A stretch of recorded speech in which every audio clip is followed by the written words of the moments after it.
of this panel that really touch our hearts. United in empathy, aligning family values, and I know that among you there's a lot of people working or owning family offices, with strategic philanthropy.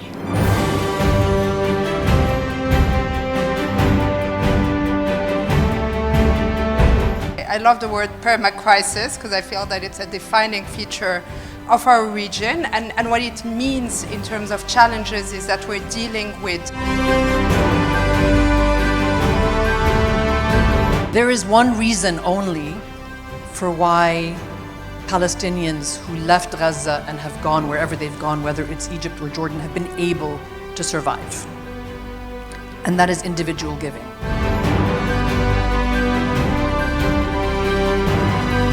You know, nowadays women become more independent, and in fact women actually a natural fit to philanthropy and the impact related. That's also the reason why in our panel most of us actually women, right? So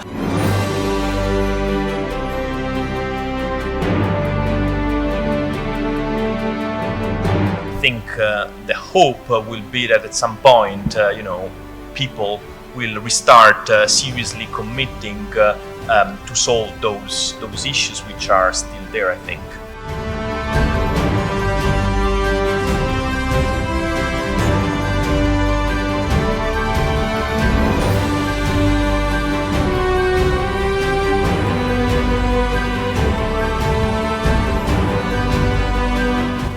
Good afternoon, everybody. It's always difficult to start after lunch. My name is Dr. Celeste Loturc. I'm an expert in sovereign fund and sustainability. I'm so excited to be here with you. And the reason of my excitement are my amazing panelists. Allow me to thank the Sovereign Fund Institute for the great opportunity of being the moderator of this panel that really touch our hearts. United in empathy, aligning family values, and I know that among you there's a lot of people working or owning family offices, with strategic philanthropy. So without further ado, I will ask our esteemed panelists to briefly introduce themselves and the organization they work for in order to start our panel. Thank you so much. Thank you, Dr.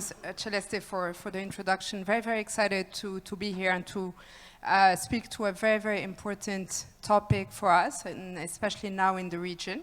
I'm Safiet Miri. I'm the Executive Director of Al-Fanar Venture Philanthropy, which is the first venture philanthropy in the region. I actually joined the organization 3 months ago, so I bring background in, I joke, I'm a reformed banker and a reformed consultant. So a lot of these conversations on investment, on use of funds, on impact are very important as we shift to the strategic and catalytic part of philanthropy.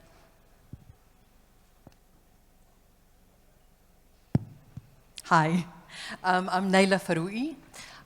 Delighted to be here. Thank you so much. I'm the CEO of the Arab Foundations Forum, which is a membership-based network of donors, funders, foundations, and other philanthropy actors working across the Arab region. And I just want to say I really love the fact that we are framing this conversation around empathy, which essentially is kind of the ethos of philanthropy, right? But is very often a factor that's missing in conversations when we talk about impact and we talk about strategy and we talk about designing all of these different modalities that are intended to have life-changing impact on people's lives, and then we miss the one driving factor that kind of leads us and is the impetus for all of this, which hopefully is embedded in empathy and the love for humankind. So I'm very happy to have this conversation. Thank you. Thank you, Naila. Winnie? hello, I'm Winnie, the director of the Roger King Center for Asian Family Business Family Office at Hong Kong UST, Hong Kong University of Science and Technology. I'm also a faculty member in our Department of Finance. So I myself have 20 years, experience in doing research and teaching in family business, family office. And our center is, I think, one of the pioneer research center in Asia. So recently we actually opened up new programs to train, the family business owners, family office owners. And also this year we opened up a new program, new master's degree program on family business, family office. So if you're interested, please just check our website. Thank you. Yes. Thank you, Winnie. Thank you, Celeste, and thanks to the organizers for having me here. My name is Marco Bodellini, and I am an academic. I've been working on banking and financial regulation for quite some time, and lately also on sustainable finance-related issues. I also advise some international organizations such as the IMF, the World Bank, the IFC, EBRD on sustainable finance-related issues, and I very much look forward to this discussion. Thank you. Thank you so much. As you might have remarked, we have a terrific gathering of panelists, and we have insight from the Middle East at large, from Asia, and from Europe. So unique opportunity to see different geographical perspective, but I would say even more learn for a cumulative experience of more than 60 years in venture philanthropy, sustainable finance, and impact finance. And just maybe a follow-up of what Naila said, the word empathy. It comes from the Greek in pathos, meaning I feel with you. And I feel with you, pathos is not just the good things. I feel with you in your struggles. So I guess that here we are discussing together how can we feel this and how we can enhance all over the people we are looking to impact. So as we are looking around the world, I think everybody is assisting at a huge evolution from charity giving into impact-driven investment models, trying to align what we consider the philanthropic intent, the family values, with measurable outcome. So my question to our esteemed panelists is how your organization is navigating this transition. How do you see this transition? How you're navigating this transition? And which are the challenges and the opportunities that you see? Because clearly, one of the major challenges we see is how I can measure the impact I want to create. So maybe I start with Safia. Thank you. So it's interesting actually to think about that shift from charity giving with actually very limited oversight on outcomes to strategic deployment of capital that implies oversight and accountability. And for us, we operate as an organization in Egypt, Jordan, Lebanon, and Palestine. And it's an interesting context to operate in. There are two, I love the word perma-crisis because I feel that it's a defining feature of our region. And what it means in terms of challenges is that we're dealing with structural challenges in the region in terms of learning loss. We have 100 million children in the region that have a 6 months or more learning loss. We're dealing with poverty. This is the only region in the world where poverty has risen in the past. And we're dealing with increasingly climate shocks.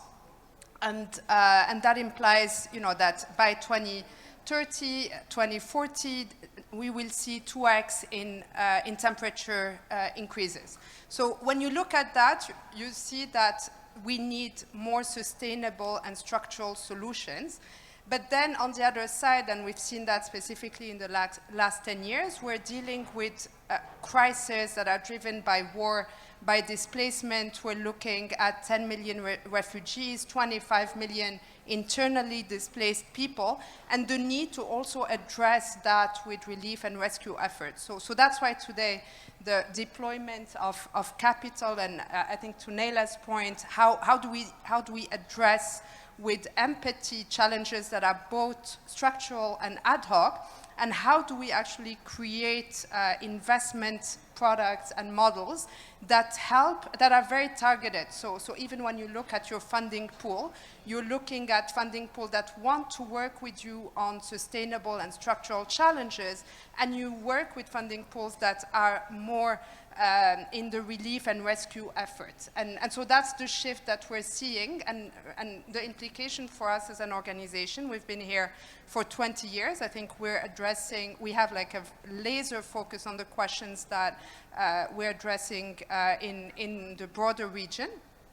But we're increasingly being also very focused on the type of partners that we partner with, because our value proposition is really on the structural challenges versus the immediate relief and rescue efforts.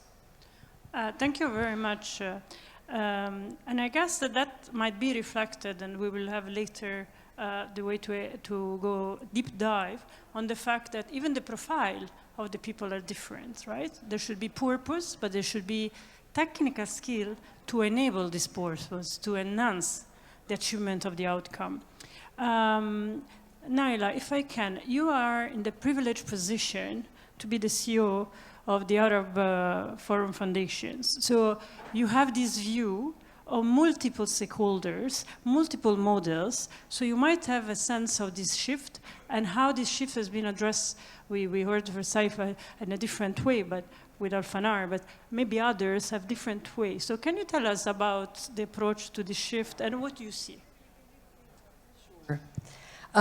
So I think one thing that is important when we're talking about any kind of shift, any transition in the sector, to be careful that we're not dismissing one modality over another, okay?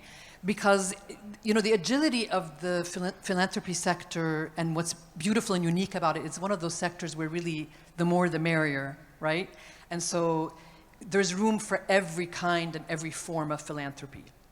So I wouldn't necessarily say that, you know, from the vantage point of a network that deals with members, my network is sector agnostic, right? So we don't necessarily focus on one thing or the other. But our membership is so vast. Al-Fanar is one of our members. There's a couple other of our members sitting here in the audience today. And it really kind of exemplifies a very inclusive network of members that are doing different types of philanthropy. And so it would never be, from our perspective, advice to say to anybody, you should stop doing this kind of philanthropy in favor of that. But we have been seeing, certainly, that there's been, you know, kind of trends that in many cases follow a lot of the trends that are happening in the West. One of the things that's been interesting for us is really how to contextualize some of these trends into the context of where we are living and the region in which we live. So to Safia's point, there are a lot of unique aspects of the Arab region. And the region is not a monolith, it's not homogeneous, right? It's what, 22 countries, somewhere between 410, 420 million people. So, you know, there's definitely a lot of diversity, and so a lot of diverse needs. And in terms of like kind of the moment that we find ourselves in now, I mean, I think, you know, it would be disingenuous of us to be having a conversation today, A, about philanthropy in any region, but certainly in the Arab region, B, the change in the sector, and C, coming from the framework of empathy and not acknowledge the crisis that we are currently finding ourselves in, right? So we know we are in the midst of a horrific geopolitical crisis. And it's shown and brought to light a lot of very interesting things that I think are important for us to contend with as a sector. So I'll give you just a very brief snapshot. And this relates to exactly how we're looking at why is it important to notice where the trends are shifting in the sector. So the situation in Gaza, we all know the situation, we don't need to talk about it and belabor it. However, to take a comparison note, if you look at the mobilization of philanthropic capital as a point of comparison in the Ukraine, okay, so 2 years into the crisis in Ukraine, big philanthropy So this excludes official development assistance, it includes government assistance to Ukraine, was $120 billion of philanthropic aid to support Ukrainians. Philanthropic support for Gaza has not scratched the surface of $1 billion. And in many cases, what I found really just critical and very important to harness in the context of this conversation, there is one reason only for why Palestinians who left Gaza and have gone wherever they've gone, whether it's Egypt or Jordan, have been able to survive.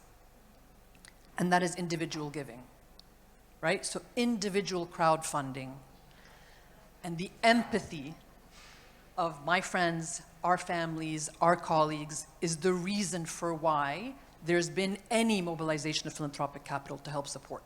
So if you look at it outside the context of a political situation and just try to understand that this signifies to me a very, very critical element in how you can deploy philanthropic capital when you look at the core of what drives people and what motivates people to give. So it's one thing to talk about strategies, but if you're not looking at the reasons for why people are giving, your strategies will mean nothing. Definitely. And I guess that this is the purpose why we're sitting here. And we're lucky enough that we have a voice that we can share. But I think that it's very interesting and at the same time it's challenging to have these two different souls, that when we talk about philanthropy, where we talk about impact investment or sustainable investing, are there. How can I balance my purpose, my intent, with a potential profitability or a structure or an impact that allows me to be more sustainable with my purpose? So this structuring my purpose, not in order to lose it, but to enhance it, I think is one of the biggest challenges that both Professor Whitney and Dr. Marco, that we're going to hear in a second, are facing, dealing with family who has value, who have purpose, who have intent, but they want to be sure that this value, this purpose and intent are going to be reaching the next generation, and the impact they want to provide could be to their own family, could be their own community, or to the country itself. So I stop here and maybe I'll let Professor Whitney, but thank you so much, Nella. You always remind us why we're here in the first step. Okay, so allow me to share from the family's perspective, So I think there were two main types of wealth owners in the world, right? One we call the new wealth, second we call the old wealth, right? New wealth is wealth generated within one generation, and old wealth is more than one generation, 2 generations, 3 generations, right? So you look at those two types, actually they have different kind of attitude. And we see that, definitely there's a trend that the new wealth, more and more new wealth, and also the younger generations of the old wealth, actually they're more interested in not just simple, traditional philanthropy, but more strategic and even more like impact investing. But, what do you know the difference between the two groups? One has power, decision-making power. One doesn't have the power. So the younger generations of the old wealth actually, even though they are very, very passionate, but they don't really have the power, decision-making power. They don't have the power to use the money. So the challenge for those younger generations of the old wealth is how to convince the old generation to accept their kind of advanced modern concept. So this is something that we always talk in a classroom setting. Of course, comparing new wealth, old wealth, and also there's another significant difference is that in terms of giving, of course, we Asians have a long tradition of giving, but then new wealth usually we see actually they could be more generous. Or not more generous, but more easy to make decisions to donate, okay? While the old wealth, of course, they are hardworking, they're kind of frugal to themselves, so they need to really think, so their decision making can be a little bit slower. So when people want to poach, new wealth, old wealth, remember what I share with you, okay? And of course, the trend also, I think, not just the younger generations, but also the women. Nowadays women become more independent, and in fact, women actually a natural fit to philanthropy and the impact related. That's also the reason why in our panel, most of us actually women, right? So we see more and more women actually interested in doing philanthropy. So this is actually another key driving force behind that. So this, I think, is actually the opportunities in this region. Yeah. Thank you so much, Professor Winnie. So for the organizer, we have a benchmark, right? We are 4 out of 1. So for next year, we need to have more diversity to see how philanthropy has following new trends. Thank you so much, Professor Winnie. And over to you, Dr. Marco. I wonder whether I should leave the panel then.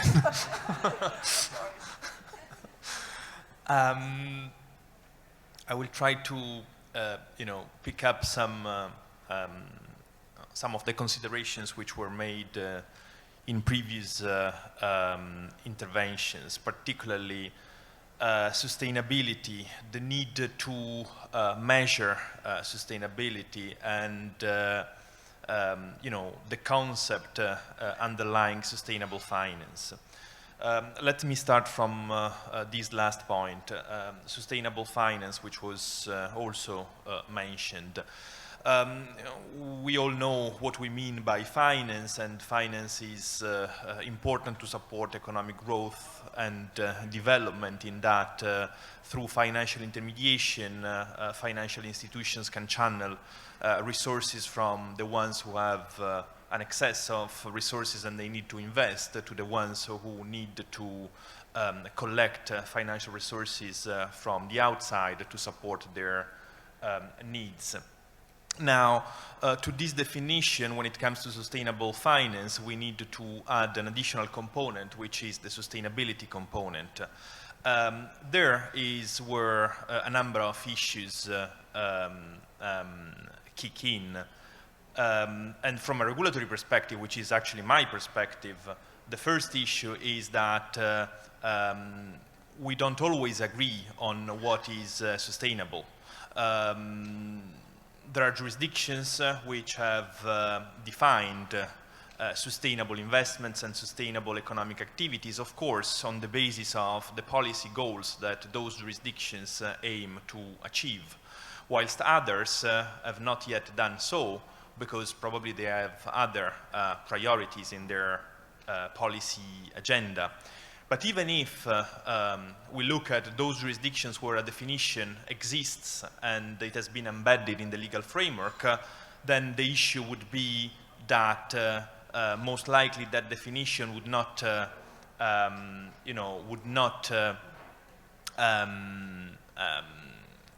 would not be equivalent to the definition provided by other jurisdictions. And as financial flows run across the border, that is obviously an issue. Some jurisdictions which have started these, commitment and these, substantial efforts to design a framework which should be conducive to reach the transition goals according to the international treaties and so on, have created some regulatory tools which are particularly effective for those purposes, which are classification systems for the identification of sustainable investments and sustainable economic activities. And that is where the issue of measurement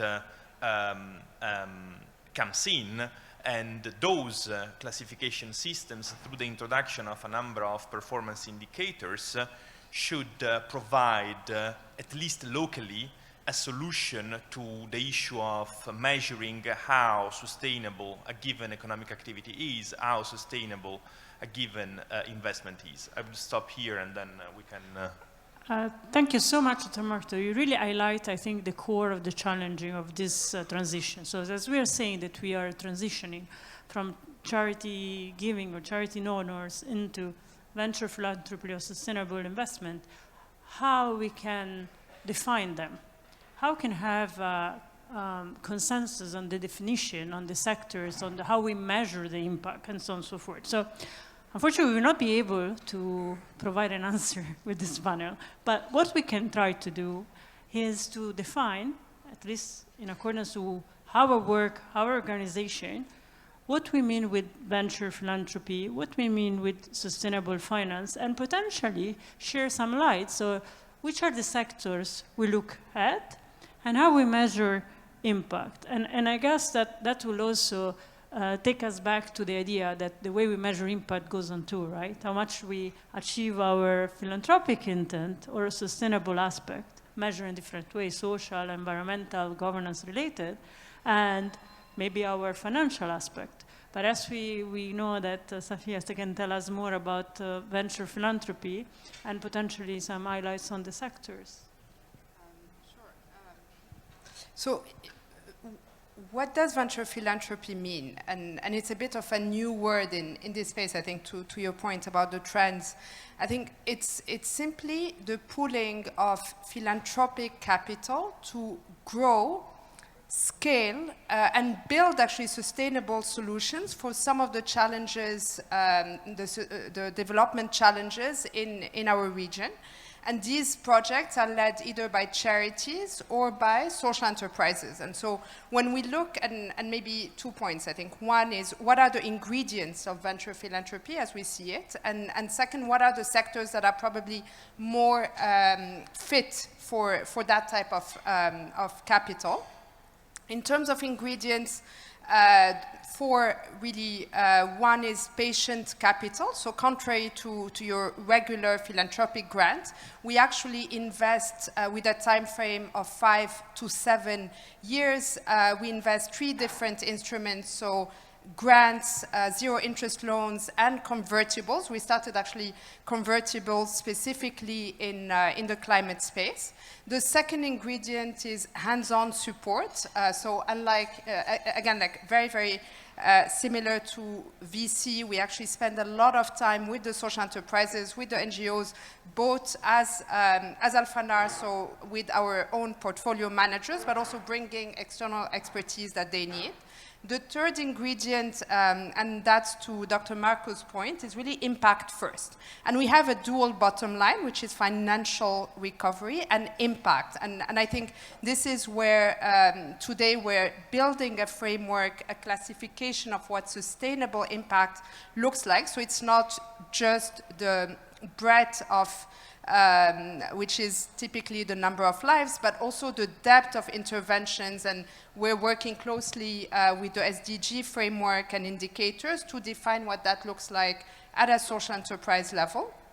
And then the last element from an ingredient perspective is the impact network, because we believe really in connecting the social enterprises, the charities, not just to experts, but also to peers and to markets. And that becomes a bit of a global south play. In terms of sectors, we invest in education, we invest in microfinance, in employment platforms, in climate, and that's essentially today our most growing sector. We invest in 4 types of verticals: waste management, recycling, water tech, and sustainable agriculture. And we see, for me, what's giving me a lot of hope is that this catalytic capital that we deploy is really not just about providing a hit-and-run solution to these organizations, but helping them grow sustainable solutions that are not just solving problems in our region, but also exporting to the broader global south. So that's something that we're pretty proud of. Thank you so much, Safia. And I guess that you touch upon, among others, education, so capacity building and environment. And I think capacity building, and I will ask Anela to support me with this, is one of the most important element for the Gulf, for the Middle East at large. I think I was having a conversation with one of our colleagues earlier on how we can, on one side, develop talents within our countries, or within the GCC countries, and at the same time bridge the gap, having transfer of know-how. So how can we be good not only in attracting investments, but with these investments, I think sovereign funds are among those investors are able to do so, and not only the development ones, how we can attract investments, but also know-how. And on the other side, we know that there's a net zero commitment 2050 for the UAE, 2060 for Saudi Arabia, so the importance of environment and specifically of water consumption. So maybe from your point of view, Naila, as you can see among the members of the forum, which are the sectors, which are the initiatives that you see that are determining this change? So I will answer that question, but before that, I just want to say one thing about the consensus around taxonomy. And I bring this up because it's something I've been dealing with and trying to figure out for a very long time, ever since I came into the sector. And I've finally come to the decision that I don't think we need to have consensus. I don't think that we all need to define sustainability in the same way. I think if you ask someone whose family has set up a waqf 800 years ago, they're going to tell you Islamic finance models are pretty sustainable, right? If you ask someone in the US or in Europe to look at a waqf and measure that by their measurements of sustainability, they may not have any idea what you're talking about and may not know where to start. So I think it's more important for each of our philanthropic initiatives to be empowered to set their own measures of sustainability. And yeah, I mean, we can generally agree that impact is really great, but there are different models of philanthropy that provide impact, and it also depends on where the impact needs to be and what kind of impact it is. So that's just the first, just to kind of say, a little bit about... And maybe then on that, should we hear what Dr. Marco has to reply, and then we go back to the sectors? Sure. Just because I want to see the other point of view. Sure. I'm in a position to be neutral, so. I tend to disagree. That's why I brought you in. And the reason why I tend to disagree is because I'm looking at this from a different perspective, which is on one side the regulatory perspective and the other side the market perspective. Of course, in theoretical terms, it might be okay if everyone employs their own definition of sustainability as far as they are happy with that. But what if we use sustainability or sustainability-related labels to qualify, for example, investments or financial products which are offered to investors, potentially those investors who have not the skills and the abilities to look into the specifics of those investments and those financial products. They would be misled. And that is probably what is traditionally defined as a case of greenwashing. From the regulatory perspective, having a common definition, an agreed definition, at least at the level of the jurisdiction where that definition is embedded in the framework, would also allow people, let's say institutions, to compete more fairly, because that is the standard, and that is the standard you need to comply with if you want to claim to be sustainable, or if you want to claim that your whatever products or services are sustainable. That was just... And allow, sorry, I think there's a comment from... Yes, actually I have 2 points on that, and I also agree with Dr. Marco. I think the first element is essentially... Bankers. Reformed bankers. But I think for me 2 points. One is alignment with this accountability for the funding that is received, right? Like I, as a deployer of capital, I actually also fundraise, and I want to be able to show the family offices, the donors, the partners that that we pool their capital, that there are returns beyond the number of lives. So I think for me it's very, very important to define that metric.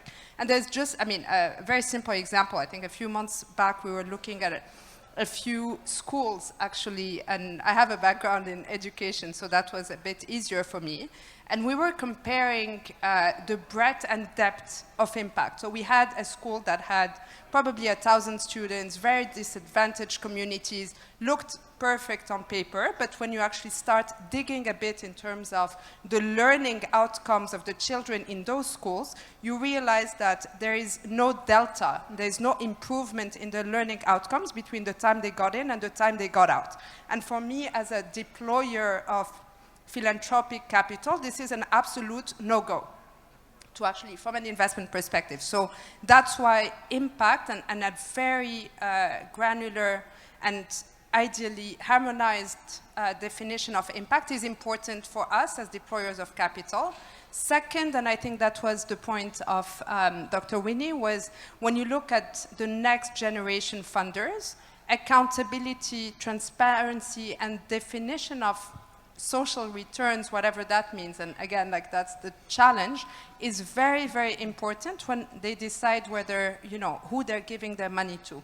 So for us, it's both a question of what I call trust and integrity. At the end of the day, people entrust their money to us, so I have to deploy it in the most useful way for them. And the second part is really in terms of ensuring that we're not feeding the zombies in the ecosystem. Can I Professor Winnie. Yes, so I believe that actually the key difference between family office investor and other type of investors is family office tend to be more flexible, and they are not simply just money-oriented, return-oriented. So, besides financial return, definitely they care about other, non-financial returns. Okay, so impact, positive impact is definitely one of the key areas. That's why I always say that impact investing and family office, in fact, are perfect fit. The two actually is a perfect match with each other. So, when we teach the next generation how do you really do impact investing, actually we give them some kind of tips is that, start with something that you're most comfortable with. Okay, that's in your comfort zone, and you're interested, no matter what, you start with that. Okay, if you're interested in finance, maybe investing in fintech something is what you should do. But so impact is to family offices, all kinds of impact. You cannot really have a kind of a standard definition. So in Hong Kong, we have a very famous family business called Lei Gam Gei, like a soy sauce company. This is the third wealthiest family in Hong Kong. So they had their one venture capital arm called Happiness Capital. So do you know how they define happiness? They even donated money to Harvard to establish a research center called Happiness Research Center. Okay, they're very serious on defining happiness. Then I wrote a case study on that, so it's very complicated formula. How do they define the happiness? Okay, but they're very serious investors. Okay, so if you're interested, you can download from the Harvard Business publications. But what I said is that impact in investing for families, actually they can be more flexible. So we can, and they don't really care too much. Okay, really need to be really very standardized. They don't care just financial returns. They care much more than that. Maybe, Yes. Professor Winnie, a follow-up question Yes. on this. And I do agree on that. There's much more flexibility. Yeah. I don't think that there's an interest for defining, but potentially there's an interest in measuring. Is it the case? And if is this the case, how do they normally measure? Because the example you prompt is amazing, right? Also in a country where we have a Ministry of Happiness. So happiness, I think it was one of the best experience to come in a country where the satisfaction of your citizen and the happiness of your citizen is so important, right? So now you move from a family level to a country level. do you think that now family office, Asian family office specifically, have more interest in measuring? So the shift is there. And how can you help a lot of them? So how can they measure? Is there a challenge, or so without the definition, just on the measurement side? Well, I can see that more and more family offices that they are interested in doing impact investing, but they are just simply talking about that, okay? Because as we all know, that measuring is definitely very, very challenging. So Lake Gamgei case is actually one of the very unique cases, okay? So not so many family offices I've known in Asia, actually they're really doing a lot of 100% impact investing work. So I think, but impact investing is not simply just a immature in Asia. In fact, it's only the total history of impact investing in the world is like around 20 years, okay? US a little bit more advanced, Asian is catching up, and now what I heard is Europe is lagged behind because they have a lot of regulatory issues there.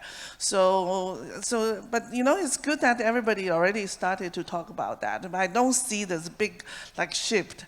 Because again, you need to really convince the older generation to buy in, and so that linked to impact investing to philanthropy. So another tip that I recommend to those next generation is why not you use you convince your parents to use the fund already allocated to philanthropy to do impact investing. So you don't have kind of expectation on return, but maybe later can turn up to be positive. Then the parents says, oh, not bad, right? Then they will continue, right? Thank you very much, Professor Wiener. And I guess that brings us to our final question before final remarks from our speakers. That is, of course, we talk about evolution, but where are we going? How do you foresee the future of venture philanthropy, sustainable investment, and maybe Dr. Marco, we start from you if you want to start defending Europe as your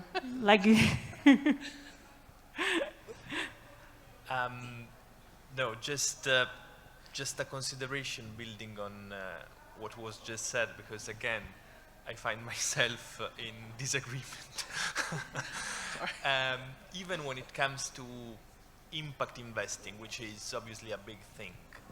But again, and that could be because I'm biased by my regulatory background, but we need to agree on what we mean by the impact that through investing we want to make.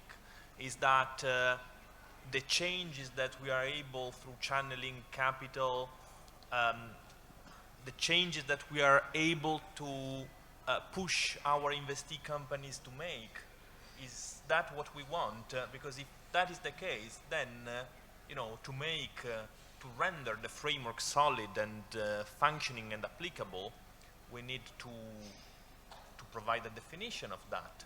And on the basis of that definition, we will create a measurement system on the basis of which then we can compare, the ones who perform in excellent terms from the ones who perform slightly worse. On your last point, looking at the future, geopolitical situations was already mentioned. I think we are living difficult times, and these difficulties also impact the transition and all the efforts which were made to try to, push towards that direction. I'm not sure anymore that those ambitious goals by the deadlines which we set are still achievable. But I think that, despite these hopefully transitory difficulties in geopolitical terms, I think the hope will be that at some point, people will restart seriously committing to solve those issues which are still there, I think. And maybe a follow-up question that I will ask all the panelists is, so if you need to choose one thing that will support sustainable investment and venture philanthropy for the future, what should be the word? I don't use taxonomy as our answer. Dr. Marco. Because then we will continue with the future trends. I think you answered on my behalf. The clear-cut word would be taxonomies. That would be fine. Or more in general, regulatory harmonization or regulatory definitions on the basis of which we can build a solid legal framework. Thank you so much. So you oblige me to jump to Naila, because I want to hear a different point of view. We can start with which word you will use, and potentially if you can elaborate for us on how do you see the future of venture philanthropy, sustainable investment. Okay, hang on. Just a second. So before the word, I will say something. I think the issue of taxonomy is very nuanced, and I think it's very dangerous to pick a black or white side on this, and I'll give you a reason why I'm saying this. So I think both Dr. Marco and Safia mentioned accountability and transparency as two kind of metrics by which, the sector can be measured. And I think that's really dangerous. And I'll tell you why. So in the context that I sit in, if we were to measure the accountability and transparency of Arab philanthropy, it would fail at every single metric, right? And not because it's not impactful, and not because it's not strategic, and not because it's not historically successful, but because a lot of Islamic philanthropy is couched in anonymity, and so much of value of that philanthropy is given to the anonymity. So that's why I'm saying I don't think that there should be prescribed, rigid taxonomies, and that those taxonomies need to be flexible. And so it is, obviously, there has to be some framework. I accept that notion. But I think that we really, really have come to a point where we are looking at a changing world. We are looking at a shift in power dynamics and the gravitational shift of power from what has been known as the global north to what is the global majority, which is the rest of the world, right? And so many of the institutions that we have relied on, the systems that we have banked on, and I don't mean banked as a pun, although that actually works, and the different models that we have been kind of spoon-fed over years are going to change, whether people like them or not, whether they don't fit your taxonomy or not. These things are going to change, as they should, right? So we all pray for a kind of post-colonial reality at some point. And in order to be able to do that, brings me to the words.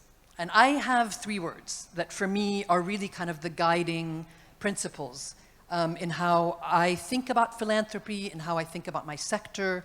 And they're really very much embedded in this shifting the power, yeah? So I've written them down so I don't forget.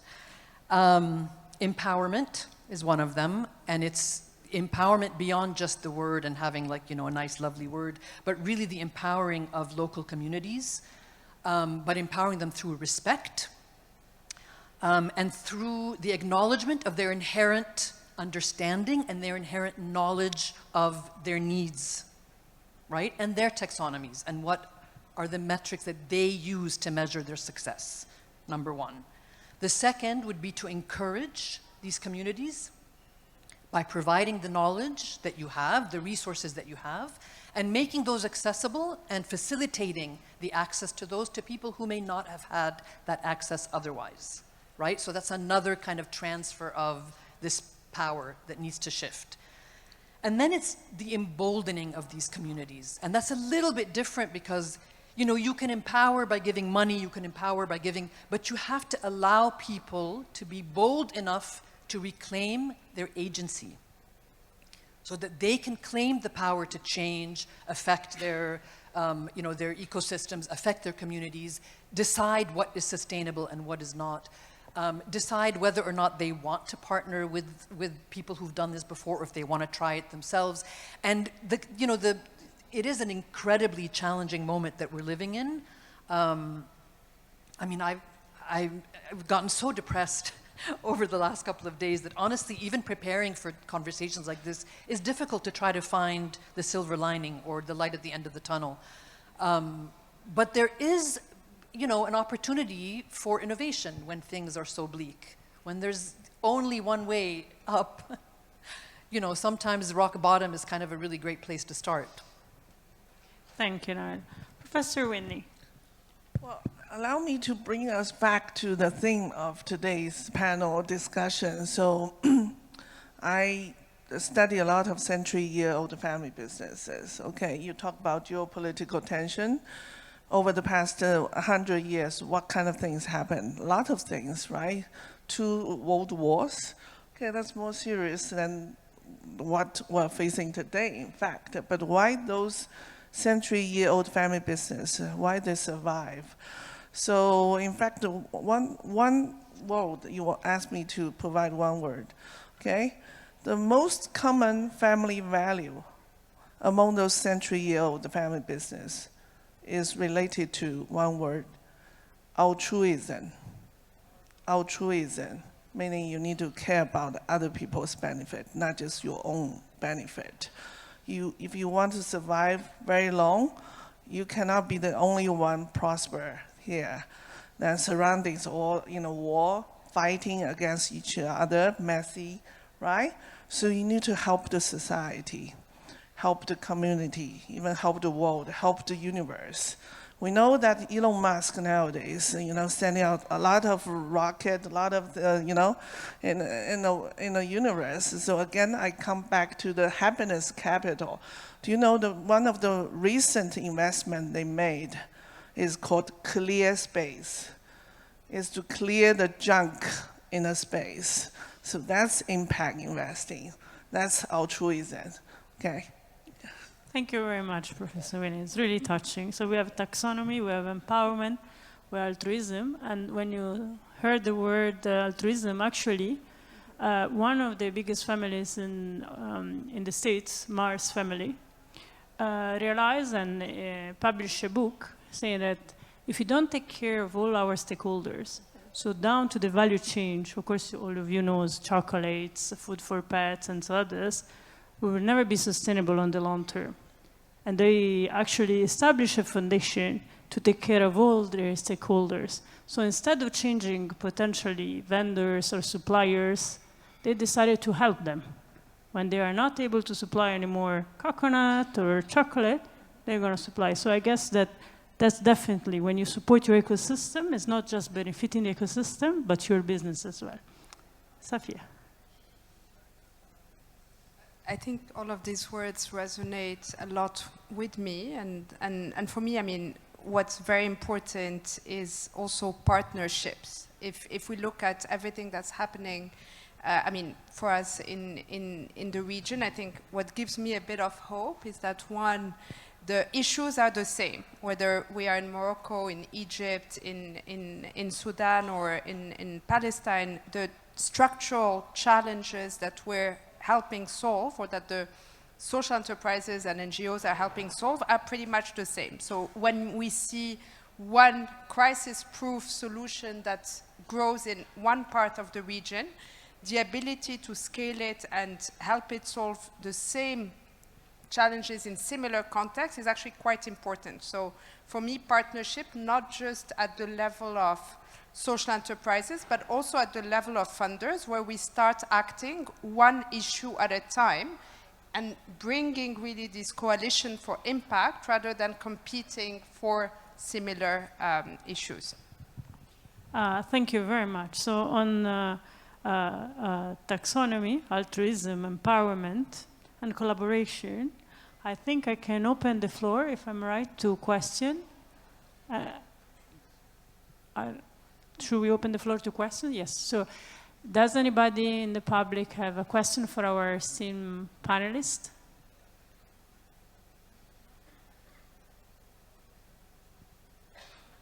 If there are no questions, maybe I proceed in thanking our panelists. It was inspiring, it was visionary. Thank you so much for sharing your expertise, knowledge, and your purpose. Thank you so much.